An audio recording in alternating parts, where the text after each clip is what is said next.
Welcome to Design Coach with Repsketch. In this video, I will show you how to create and edit vector paths. To edit a path, double-click any design object on your sketch to view its associated nodes.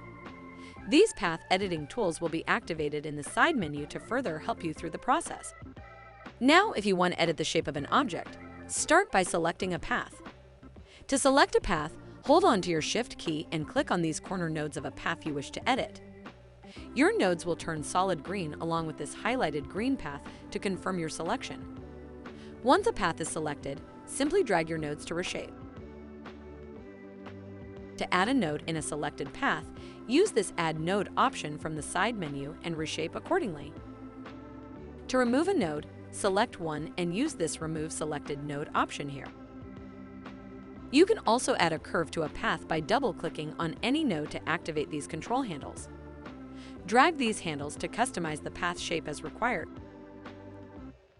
At last, if you wish to create a path from scratch, use this Create and Edit Path option from the side menu.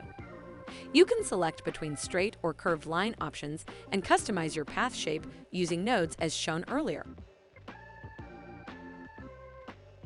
And that's it. Here's how Repsketch empowers your vector design skills in the most simplified manner.